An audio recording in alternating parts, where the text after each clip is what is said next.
इमरान खान मैं एक बड़े अहम इशू पे बात करना चाहता हूँ मैं और मुखातिब होना चाहता हूँ जनाब मोहतरम इंजीनियर मोहम्मद अली मिर्जा साहब से। और मैंने कभी उनके बारे में वीडियो नहीं बनाई या उनके जो पॉलिटिकल ख्यालात हैं इसके बारे में कभी इजहार नहीं किया। जिंदगी में एक दो मरतबा सिर्फ उनके बारे में बात की और वो मैंने इसलिए बात की कि मैंने उनसे सीखा।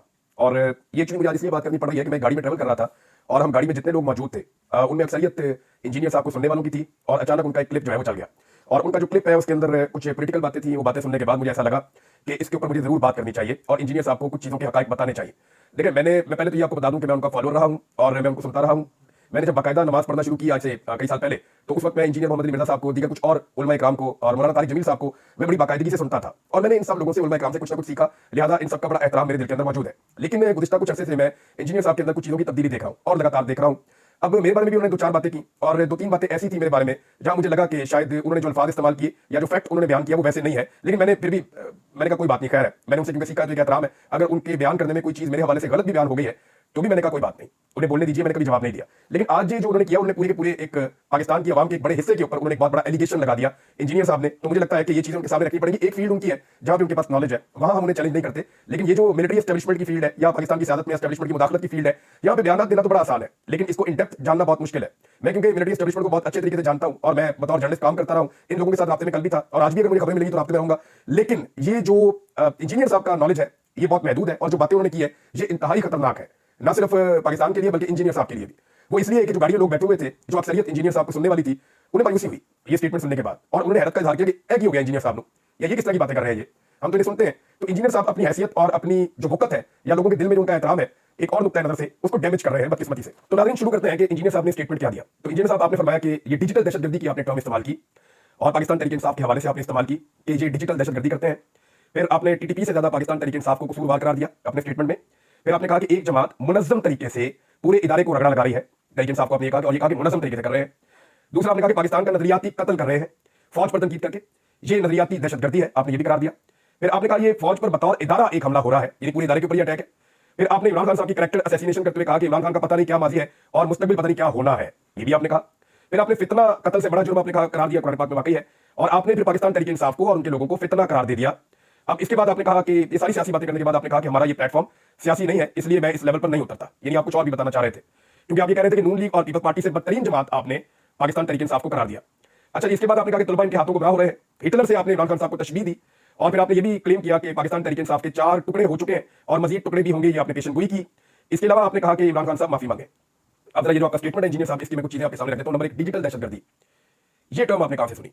ये तो पाकिस्तान के army chief general Asim Munir साहब बोलते हैं, या ये टर्म जो है वो मरियम नवाज बोलती है, या ये टर्म जो है पीएमएलएन के लोग ज्यादातर बोलते हैं। तो मुस्लिम लीग नून और मिलिट्री एस्टेब्लिशमेंट की जो टर्मिनोलॉजी है डिजिटल दहशतगर्दी जो उन्होंने पाकिस्तान तहरीक इंसाफ के खिलाफ मुतारफ करवाई थी, इसको आपने बड़ा क्लैरिटी के साथ ये कह दिया कि ये पाकिस्तान तहरीक इंसाफ है और ये डिजिटल दहशतगर्द है। आपने बयानिया अपनाया एक मखसूस सिमत का जिनको 17 सीटें मिली हैं, जो इलेक्शन हार चुके हैं, पीएमएलएन और मिलिट्री एस्टेब्लिशमेंट। फिर आपने टीटीपी से ज्यादा पाकिस्तान तहरीक इंसाफ को कसूरवार करार दे दिया। अब तहरीक तालिबान पाकिस्तान इंसानों का कत्लेआम करते हैं और पीटीआई एक सियासी जमात है, उन्होंने किसी एक का भी कत्ल नहीं किया, वो सिर्फ अपना मौक़िफ़ बयान करते हैं। और अगर जमहूरियत है इस मुल्क में तो सबको अपना मौक़िफ़ बयान करने की इजाजत होनी चाहिए। फिर आप कह रहे हैं कि एक जमात मुनज़्ज़म तरीके से पूरे इदारे को रगड़ा लगा रही है। लेकिन इमरान खान साहब ने बार बार कहा, अभी जो उन्होंने खतूत लिखे आप उनको पढ़ दें, उसमें इमरान खान साहब ने क्या कहा? इमरान खान ने कहा कि फौज भी मेरी, मुल्क भी मेरा। वो तो फौज को ओन कर रहे हैं। ये जो तनकीद होती है, मैं कहूँ इमरान खान करें या बाकी जो लोग ओवरसीज पाकिस्तानी है या जो पाकिस्तान के अंदर सोशल मीडिया एक्टिविस्ट हैं, ये लोग फौज के खिलाफ तो नहीं है। फौज को तो हम अपना पेट काट के पालते हैं। फौज जो है वो तो हम अपना खून पसीना एक करके फौज के लिए बजट इकट्ठा करते हैं और हम ये चाहते हैं कि हमारी मजबूत फौज हो। पूरा पाकिस्तान यही चाहता है। मामला फौज का नहीं है, मामला यह है कि मिलिट्री एस्टेब्लिशमेंट, ये ऊपर बैठे हुए चंद लोग होते हैं, आप बेहतर जानते हैं। मिलिट्री एस्टेब्लिशमेंट की जो गलत पॉलिसियां हैं उनकी वजह से फौज में और अवाम में दूरियां पैदा हो रही है। माजी में भी होती रही है, अब भी हो रही है। जब याया खान था सदर तो उस वक्त भी कई मौलवी साथ खड़े हो गए थे याया खान के और वो उस वक्त कह रहे थे जो फौज के खिलाफ बोलेगा वो इस्लाम के खिलाफ बोलेगा, जो फौज के खिलाफ बोलेगा वो फितना है, फितने को कुचल दिया जाए। फितना कुचलते कुचलते मुल्क के टुकड़े करवा लिए थे, अच्छी तरह याद है। जो लोग उस दौर में जिंदा थे उनसे आप पूछ लें, नहीं तो उस दौर की किताबें उठाकर आप पढ़ लें। तो अब जरा क्लैरिटी के साथ आ जाए कि इमरान खान तो कहते हैं कि फौज मेरी है, मुल्क भी मेरा है, लेकिन जो मिलिट्री एस्टेब्लिशमेंट की गलत पॉलिसियां हैं जिनका मैं आगे जाके जिक्र करूंगा, उनकी वजह से अवाम में और फौज में दूरियां पैदा हो रही हैं। और अपने तीनों खतूत में इमरान खान साहब ने इख्तिताम में बताया कि फौज ये सियासी कार्रवाइयां बंद कर दे वरना ये दूरियां खत्म नहीं होगी। और पाकिस्तान की फौज और पाकिस्तान के मुल्क के मफाद में है कि फौज और अवाम के बीच में खलीज खत्म हो या कम हो, उसका फार्मूला भी वो बताते हैं कि ये जो गंद आप 70 साल से मार रहे हैं ये बंद कर दें। और ये गंद इमरान खान साहब के दौर में भी इन्होंने मारा है तो ये बंद कर देना। अब किसी दौर में तो बंद करना है, किसी ने तो आगे इसको रोकना है। तो आज इमरान खान उसको रोकने के लिए खड़ा है, कल कोई और खड़ा था, परसों कोई और खड़ा था, लेकिन जितनी शिद्दत और ताकत से इमरान खान खड़ा ऐसे कोई खड़ा नहीं हो सका। तो एक तो जो फौज के ऊपर तनकीद, यानी पाकिस्तान का नजरियाती कत्ल हो रहा है, जो फौज पे तनकीद हो रही है, पाकिस्तान के कौन खिलाफ है खुदा ना खास्ता, और फौज के ऊपर तनकीद हो रही है, तो फौज की जो एस्टेब्लिशमेंट है उनकी पॉलिसी पे तनकीद हो रही है। ये अपनी एक्सटेंशन के चक्कर में एक आर्मी चीफ पूरे मुल्क को यरगमाल बना देता है और ये अब से नहीं हो रहा, हमेशा से हो रहा है। राहील शरीफ की क्या ख्वाहिश थी? एक्सटेंशन। जनरल बाजवा को क्या चाहिए था? एक्सटेंशन। ये जो भी 26वीं तरमीम पास करवाई गई, जिस तरीके से करवाई, उसके बाद हुआ क्या? एक्सटेंशन। 5 साल की मुद्दत मुलाजमत होगी आर्मी चीफ की, और इससे पहले भी यही होता रहा है। तो एक्सटेंशन है ना, एक बंदा अपनी नौकरी की खातिर पूरे मुल्क को दांव पर लगा देता है अपनी बादशाहत की खातिर। इसको नजरियाती दहशतगर्दी आपने करार दिया।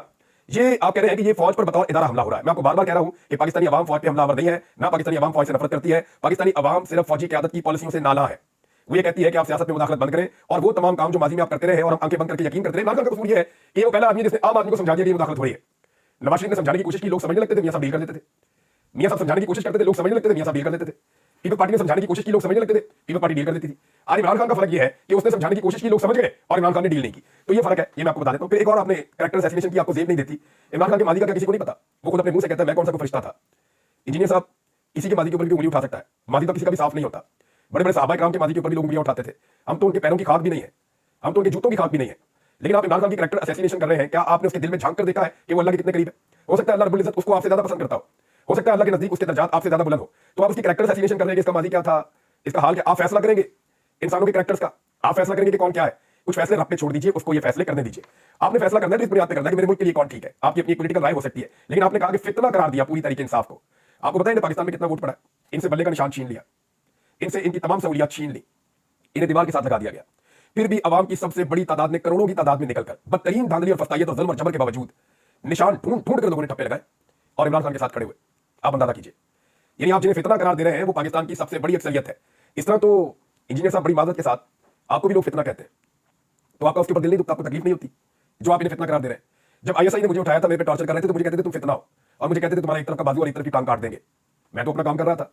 मैंने उन्हें कहा जी कोई इलीगल मैंने काम किया है, कोई गैर कानूनी गैर आईनी काम किया है, मुझे अदालत में पेश कर दें। उन्होंने कहा जी अदालतें तुम छूट जाते हो वहां से। तो अदालतों से मैं इसलिए छूटता हूं ना कि आप साबित कुछ नहीं कर सकते। मैं जो बात करता हूं पाकिस्तान के आईन और कानून के दायरे के अंदर रहकर करता हूं, उससे बाहर जाता नहीं हूं। या तो आप आईन और कानून को बदल दें, या फिर जो मैं बात कर रहा हूं मुझे करने दें। जबरी तौर पे लापता करके फितना करार दिया गया था, और वही काम आज आपने किया। पूरे पाकिस्तान की सबसे बड़ी सियासी जमात, यानी आप पाकिस्तान के 80% लोग आज इमरान खान के साथ है। 70-80% कम से कम इतने होंगे, सर्वे करवाकर देख लें आप। तो इतने सारे लोगों की आपने इज्तिमाई तौहीन कर दी, और आप ये कह रहे हैं कि ये सारे फितना है। ये अफसोसनाक है। आप अपनी क्रेडिबिलिटी के ऊपर जो है वो बट्टा लगवा रहे हैं। और मैं एक बात अर्ज करूं, मुझे जाती तौर पर ऐसा लगता है कि इंजीनियर साहब आप नहीं है, ये कोई और आपके अंदर बोल रहा है, या कोई मजबूरी आपके अंदर बोल रही है। आप ऐसे हो नहीं सकते। जिस इंजीनियर मोहम्मद अली मिर्जा को मैं सुनता था चंद साल पहले तक, वो ऐसा था नहीं। मैं और बहुत सारे उलमा-ए-किराम को, तमाम मकातब में फिक्र के उलमा-ए-किराम को सुनता हूं। मैं शिया, सुन्नी, वहाबी, देवबंदी, कोई भी, मैं सबको सुनता था। जिससे मुझे कोई अच्छी बात मिलती है, मैं उस अच्छी बात को अडॉप्ट करता हूं। अब नाज़रीन, इस पे आपने ये भी कहा कि हमारा प्लेटफॉर्म सियासी नहीं है। सारी सियासत करने के बाद एंड में अगर आप ये कहते हैं और जान छुड़ाए, तो मैं इंतहाई मादरत के साथ हाथ जोड़ के आपसे मादरत कर देता हूं। तो सर ये मुनाफिकत नहीं कहूंगा, इसको मैं तो और क्या कहूंगा? यानी आपने सारी सियासी बात करने के बाद एक पार्टी को फितना करार दे दिया, लताड़ के रख दिया, मुल्क दुश्मन करार दे दिया, उनको डिजिटल दहशतगर्द आपने उनको करार दे दिया, खवारिज से बदतरीन आपने उनको करार दे दिया, और एंड में कहते हैं मैं सियासी हुई नहीं, तो मैं इस पे बात नहीं करना चाहता। और अगर आपकी सियासी समझबूझ ये कहती है कि पीपल्स पार्टी और पीएमएलएन इमरान खान से बेहतर है, तो सर अल्लाह का वास्ता आप सियासत पे बात ही ना किया करें। आप सिर्फ माशिया दादोशुमार उठा के देख लें, इमरान खान के दौर के और आज के उठा के देख लें। आप सिर्फ कारकर्दगी उठाकर देख लें। ऐसा नहीं है कि इमरान खान मिलिट्री एस्टेब्लिशमेंट के साथ एक पेज पे नहीं था, इमरान खान भी था। लेकिन मुझे हैरत इस बात पे होती है कि नवाज शरीफ और पीपल्स पार्टी, जिन्होंने एक दर्जन मरतबा अवाम को ट्रक की बत्ती के पीछे लगाया कि हम मुल्क में सिविलियन सुपरमेसी लेकर आएंगे, हम मुल्क के अंदर जो है वो मिलिट्री एस्टेब्लिशमेंट को उसके किरदार में वापस भेजेंगे, इन्होंने एक दर्जन मरतबा कौम को इस ट्रक की बत्ती के पीछे लगाया। आप इन पे यकीन करने को तैयार है? और वो एक आदमी जिसने पहली मरतबा एस्टेब्लिशमेंट के खिलाफ झंडा बुलंद किया, और उससे एक मरतबा ये गलती हुई कि उसने एस्टेब्लिशमेंट के साथ अच्छे ताल्लुकात बनाए, और वहां भी उसको धोखा मिला। तो आज अगर वो आदमी खड़ा, तो आप एक मरतबा पे भरोसा करने को तैयार नहीं है, तो इसका मतलब पता क्या है? इसका मतलब यह है कि आप इमरान खान के बुग़्ज़ में मुब्तला है। इसका मतलब यह है कि आप मुस्लिम लीग नून के कारकुन हैं, आपका मुस्लिम लीग नून से बहुत अच्छा ताल्लुक है, और मुस्लिम लीग नून की वजह से आप एस्टेब्लिशमेंट की पॉलिसी को टो कर रहे हैं। यानी बहुत कुछ ऐसा हुआ है। आप कह रहे हैं कि पीटीआई के 4 टुकड़े हुए। कौन से टुकड़े हुए इंजीनियर साहब? आज भी इमरान खान जिस पे हाथ रखता है वो लीडर बन जाता है इस पार्टी में, जिसे हाथ उठाता है वो परवेज कटक और मरमत बन जाता है। आप अंदाजा कीजिए ना कहां खड़ी है मकबूलियत बाकियों की। जितने लोग पाकिस्तान तहरीक इंसाफ से अलग हुए, वो सारे आज पूरा जोर लगा रहे हैं, एस्टेब्लिशमेंट की मिन्नतें कर रहे हैं कि जैसे हमें इस पार्टी में से निकलवाया था, वैसे ही हमें इस पार्टी में दोबारा दाखिल करवा दीजिए। वो बेचारे सारे कोशिश कर रहे हैं उस पार्टी में वापस आने के लिए। कौन से 4 टुकड़े हुए? कोई ऐसा टुकड़ा नहीं है जिसकी जरा सी भी अहमियत या हैसियत मौजूद हो। इंतखाबी निशान चुनने के बावजूद वो आज दीवार की तरह, दीवार चीन की तरह आपके सामने खड़े। फिर आप माफी का मुतालबा कर रहे हैं इमरान खान से। यार आप उन जर्नैलों को क्यों नहीं कहते जिन्होंने 4 दफा इस मुल्क में मार्शल लॉ लगाया? आप उन्हें क्यों नहीं कहते माफी मांगे जिन्होंने 26 नवंबर को इंसानों का कत्लेआम किया, लाइटें बंद करके, अंधाधुंध गोलियां चलाई, स्नाइपर राइफल से गोलियां चलाई, लोगों को एहतजाज का हक नहीं दिया, जिसको आईन में लिखा हुआ है, कानून में लिखा हुआ है कि एहतजाज कर सकते हैं, उनको गोलियां मारी। 9 मई को वज़ीर आज़म की गैर कानूनी गिरफ्तारी हुई, साबिक वज़ीर आज़म की, और उस गिरफ्तारी के बाद जो रद्द-ए-अमल आया, फिर वहां भी लोगों को गोलियां मारी गई। उस पर तो आपने कभी नहीं कहा कि वो माफी मांगे। खवातीन की बेहुरमती पे आपने कभी कहा कि माफी मांगे? कभी पाकिस्तान 2 लख्त हुआ, आपने कहा मिलिट्री एस्टेब्लिशमेंट को माफी मांगे? वज़ीर आला को 2 दफा अगवा किया गया एक्स के, वो बेचारा बताता नहीं है अपनी इज्जत की खातिर, वहां तो आपने नहीं कहा कि माफी मांगे। काला तरीन कानून ये लेकर आ गया टीका के मामले के अंदर। मैं पहले इसके हक में था आज भी कि सख्त कवानीन बनने चाहिए, लेकिन भाई कोई अदालत तो होना जिसके अंदर आप जाए बाद में। ये तो कानून बने नहीं, लाकानूनियत आ गई है, काला तरीन काम हो गया है। पहले आप बोलते थे पीटीआई के दौर में आ रहा था, आज आप उसके ऊपर बात करने को तैयार नहीं है। पार्लियामान पर हमला हुआ, उसके ऊपर आप नहीं बोले। औरतों और बच्चों को अगवा किया गया इस मुल्क में एक आईनी तरमीम के लिए, वहां आपने माफी का नहीं कहा। इद्दत वाला केस, यानी पाकिस्तान की नहीं दुनिया की तारीख के घटिया तरीन केसेस में से एक केस बनाया गया साबिक खातून अव्वल के ऊपर सिर्फ इमरान खान को और उसकी बीवी को जलील करने के लिए। उसके ऊपर आप नहीं बोले। चादर और चार दीवारी का तकद्दुस पामाल हुआ, उस पर कोई हदीस आपको याद नहीं है, उस पर इस्लाम नहीं जागता आपका। अदलिया पर मुकम्मल कब्जा कर दिया गया पाकिस्तान में। इसके बारे में हमारा इस्लाम कुछ नहीं कहता। फलस्तीन के मौके पर जो निकलता है उसको डंडे मारते गिरफ्तार कर देते हैं। इस पर हमारा इस्लाम कुछ नहीं कहता। इंसानी हुकूक की पामालियां पाकिस्तान में हो रही है, लगातार हो रही है। क्या इस पर बिल्कुल खामोशी रहेगी? इस पर कोई माफी नहीं मांगेगा। जबरी गुमशुदगियां हो रही है। मैं खुद जबरी तौर पर लापता, मुझे आगे से उठाकर ले गई थी, ले जाकर मेरे पे बदतरीन टॉर्चर किया। उन्होंने यही आर्मी चीफ थे जनरल आसिम मुनीर, इनके दौर में लोगों ने इनसे राब्ता भी किया था और इन्होंने जो कुछ उन लोगों को कहा था वो भी एक वक्त आएगा, वो चीजें सामने रख दूंगा। मेरे पास बहुत सारी चीजें मौजूद है, लेकिन मामला यह है कि इनके ऊपर आप क्यों नहीं बोलते, इन पे आप क्यों नहीं आवाज उठाते? उनको बोलना कि वो माफी मांगे। यानी सारा फितना एक तरफ ही है, यानी जिन लोगों को मार पड़ती है, रोजाना मार पड़ती है, वो जलील होते हैं, रुसवा होते हैं, उनकी प्रॉपर्टीज को तबाह कर दिया जाता है, उनके घर बार को तबाह कर दिया जाता है। यानी मुझे तो आज तक इंसाफ नहीं मिला। तो जिन लोगों के साथ इतनी ज्यादती हो, जो उसके रद्द-ए-अमल के अंदर आवाज निकाली, एहतजाज करें, तो वो फितना हो गए। वो सोशल मीडिया पे आवाज उठाते हैं, मीडिया पे आवाज उठाते हैं, सड़कों पे निकल कर एहतजाज करते हैं। आपको गुस्सा ये है कि यूके के अंदर आर्मी चीफ के खिलाफ एहतजाज क्यों हुआ? वो फौज के खिलाफ नहीं हुआ। जनरल आसिम मुनीर साहब जो आर्मी चीफ है उनके खिलाफ एहतजाज हुआ, और वो इसलिए हुआ कि इस आर्मी चीफ ने एक जाली हुकूमत बनाई है फॉर्म 47 के ऊपर। ना सिर्फ जाली हुकूमत बनाई है, बल्कि जाली हुकूमत बना के उसको जबरदस्ती चला भी रहे हैं। और पाकिस्तान में जुल्म, जबर और फसादियत का बाजार गर्म किया हुआ है। पाकिस्तान में 2 मरतबा कत्लेआम किया है, इनके दौरे हुकूमत में हुआ है जब से ये आर्मी चीफ है। और तब से लेकर अब तक पाकिस्तान में इंसानी हुकूक बिल्कुल नापैद हो चुके हैं। इन सारे हालात में जब पाकिस्तान में एहतजाज करने के लिए जो निकलता है उसको निशाने इबरत बना दिया जाता है। तो बाहर मुल्क में लोग एहतजाज भी ना करें तो और क्या करें, आवाज ना उठाएं तो और क्या करें। अब ओवरसीज पाकिस्तानियों के हवाले से भी आपकी तनकीद है। अच्छा जी, इसमें मैं इंजीनियर साहब, क्योंकि बहुत लंबा हो जाएगा वीलॉग, मैं जाते जाते आपको 2-3 चीजें बताना चाहता हूं। एक तो ये है कि इंतहाई मानत के साथ आपने नून लीग के साथ अपनी वाबस्तगी जो है वो साबित कर दी है। आज आप नून लीग और उन्हें लाने वाली एस्टैब्लिशमेंट की सफ में खड़े हैं सर, इंतहाई मानत के साथ। तो इंजीनियर साहब, आप मेरे बारे में चंद सवाल उठाएंगे, उनके जवाब मैं आपको दे देता हूं। नंबर 1, आप ये कहेंगे कि आपने माजी में फाइलें देखी एस्टैब्लिशमेंट के कहने के ऊपर और आपने प्रोग्राम किए, तो बिल्कुल आप दुरुस्त कहेंगे। लेकिन मैंने जो तकरीर की थी तो मैंने ये भी कहा था कि पहले मैंने अपने आप को कायल किया। जब मुझे माजी में फाइलें दिखाई गई, साफी का काम ये होता है कि खबर निकाल कर लाना, तो मैंने बाकायदा शरीफ खानदान को लेटर्स लिखे थे, सवालात भिजवाए थे, इनके पास कोई जवाब नहीं था। और मैं मुतमईन हो गया था कि इन्होंने पैसा लूटमार किया जिसका जवाब भी आज तक नहीं दे सके। लिहाजा मैंने उसके ऊपर काम किया, अरशद शरीफ ने काम किया, बाकी लोगों ने किया।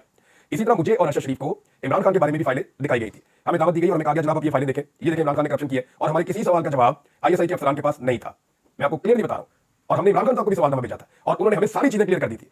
तो ये फर्क है। यानी एक सहाफी का काम ये है ना कि वो पहले तहकीक कर दे। तो मैंने तहकीक की, मेरी तहकीक में नवाज शरीफ साहब जालिम साबित हुए, उन्होंने लूटमार की हुई थी, लिहाजा उनके खिलाफ मैंने अपने प्रोग्राम किए, मैं आज भी उन पे कायम हूं। और मेरी तहकीकात में इमरान खान के खिलाफ ISI ने गलत केस बनाया था, लिहाजा मैंने वो प्रोग्राम नहीं किया और मैं आज भी अपनी बात पे कायम हूं और ये चीजें साबित भी हो रही है। नंबर 2, आप ये सवाल उठाएंगे कि पीका ऑर्डिनेंस पे मेरा मौके पहले कुछ और था और आज कुछ और है। देखिए, पीका ऑर्डिनेंस था वो, मेरा मौके आज भी वही है। कवानीन को सख्त कीजिए, सबके ऊपर लागू कीजिए, लेकिन कम से कम किसी अदालत में जाने का इख्तियार तो रखिए हमारे पास। ये नहीं होना चाहिए कि एक खास तबके को पीसने के लिए आज पूरी दुनिया का जो वर्ल्ड रिकॉर्ड है वो ये बता रहा है कि गजा के बाद पाकिस्तान में सहाफी सबसे ज्यादा गैर महफूज है। क्या इमरान खान के दौर में ऐसा? शाम को एक बार फिर अपनी जहनियत का मुजाहरा उस वक्त किया जब जियो न्यूज की खातून सहाफी सिद्रा डार इमरान खान की तकरीर के बाद रिपोर्टिंग कर रही थी। पाकिस्तान तहरीक इंसाफ की जानिब से आज कराची में सियासी ताकत का मुजाहरा किया गया, जिसमें कई कारकुनान शरीक हुए और इमरान खान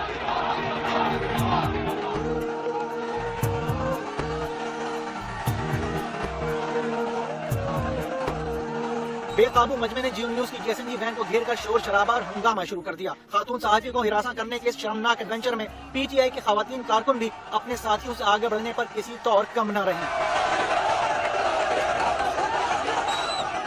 जब नारेबाजी और शोर हंगामा भी हौसले पस्त न कर सका तो पत्थर मारे गए, जूते दिखाए गए। मसूद रजा और सीनियर तज्ज़ियाकार मजहर अब्बास की गुफ्तगू को रोकने के लिए उनकी जानिब टहनियां भी फेंकी गई। इखलाकियात किस चिड़िया का नाम है, खवातीन का एहतराम क्या होता है, तमीज किस बला को कहते हैं, ये तहरीक इंसाफ के कारकुनों की बला जाने। जियो न्यूज की रिपोर्टर उमैमा मलिक को भी ऐसी ही अजियतनाक सूरत हाल से गुजरना पड़ा जब PTI के सुलझे हुए कारकुनों ने न सिर्फ वैन पर हमला करने की कोशिश की बल्कि मुगल्लिज़ात बकते हुए अपनी सियासी तरबियत को भी आश्कार किया। अपने रास्ते दुरुस्त कर लो।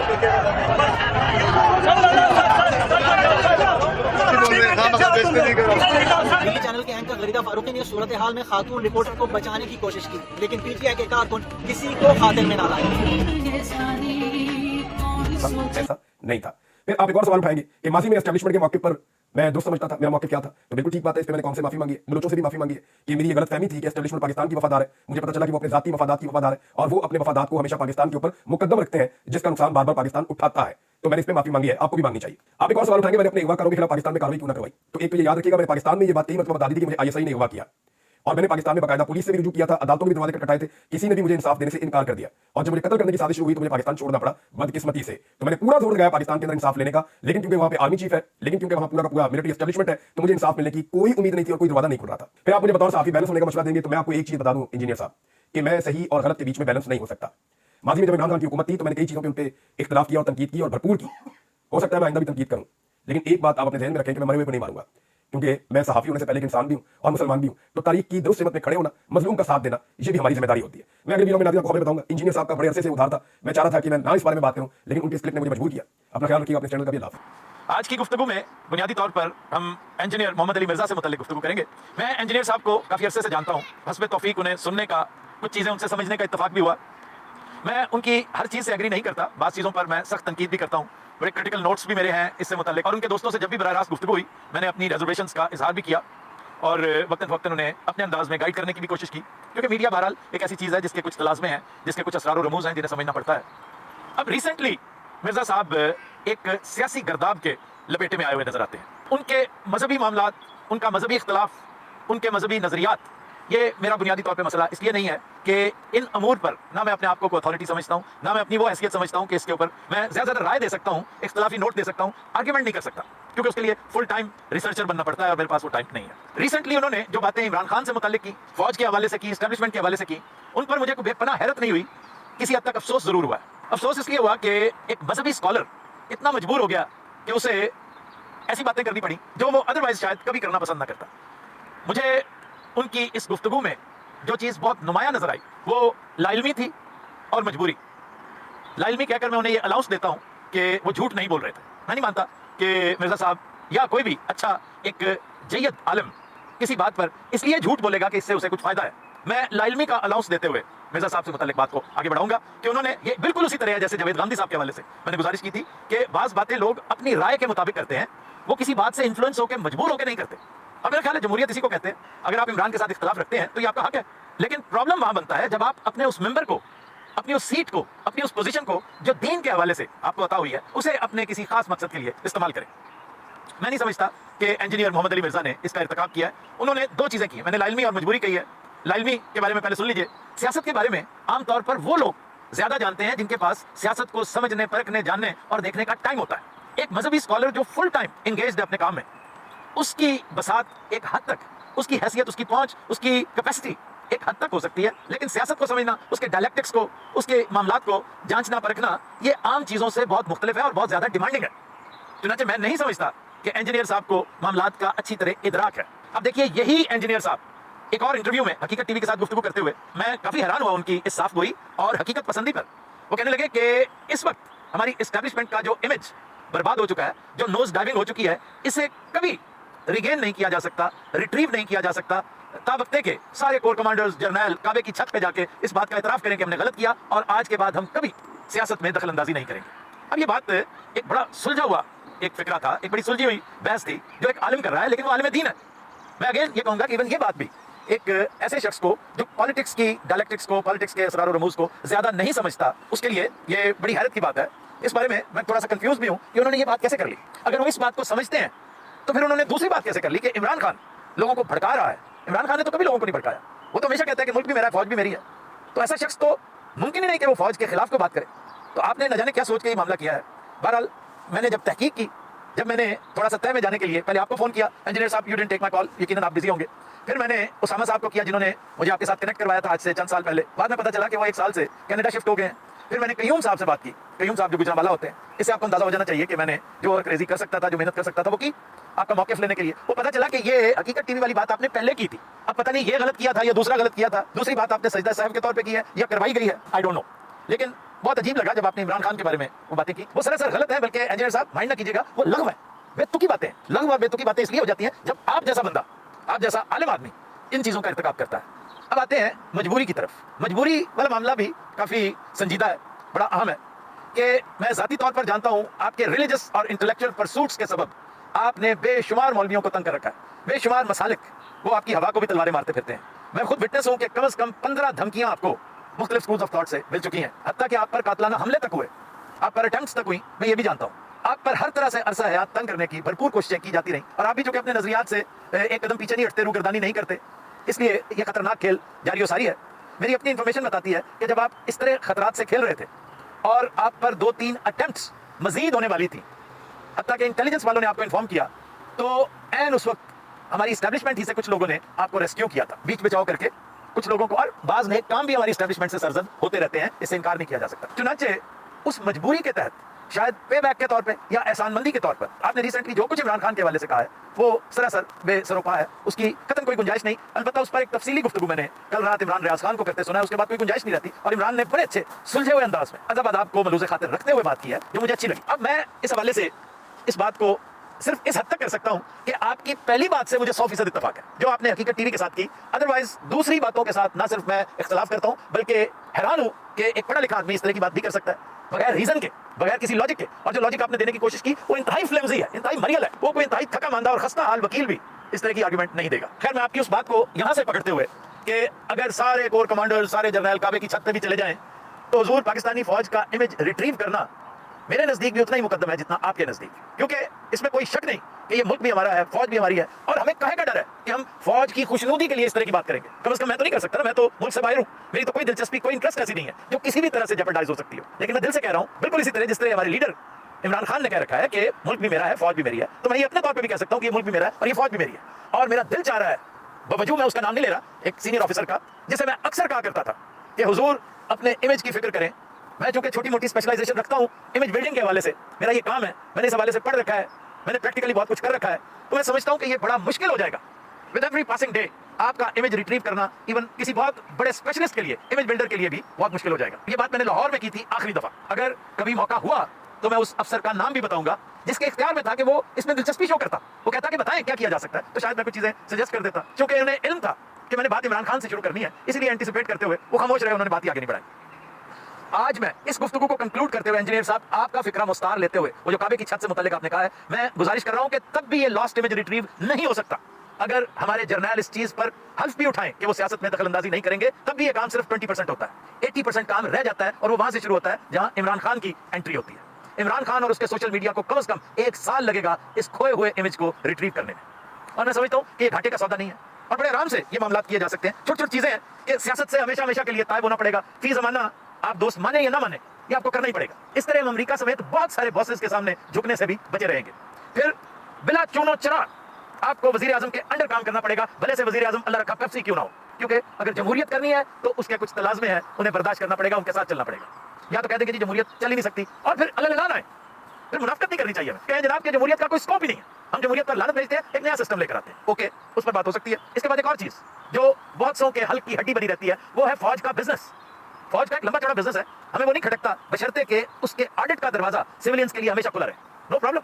बल्कि हम तो चाहेंगे कि बहुत सारे सिविलियन बिजनेस भी फौज के अंडर दे दिए जाए, लेकिन इसके ऑडिट का मामला हमारी असेंबली के सामने, हमारी पब्लिक अकाउंट्स कमेटी के सामने हर वक्त खुला रहना चाहिए। फिर इसके बाद आर्मी चीफ और चीफ जस्टिस की तैनाती का मामला once and for all resolve हो जाना चाहिए कि ये मेरिट पे होगा और मेरिट में सीनियरिटी इज नंबर 1। बल्कि देखा जाए तो सीनियरिटी ही सबसे बड़ा मेरिट है और उसके अलावा और किसी चीज की गुंजाइश रहती नहीं है। आखिरी बात, हर फौजी जिस तरह एक सिविलियन अफसर के लिए जरूरी है कि वो अपने असासे डिक्लेयर करेगा, इसी तरह हर अफसर कप्तान से लेकर जर्नल तक अपने असासे डिक्लेयर कर दे। इसमें प्रॉब्लम क्या है, इसमें अमर माने क्या है?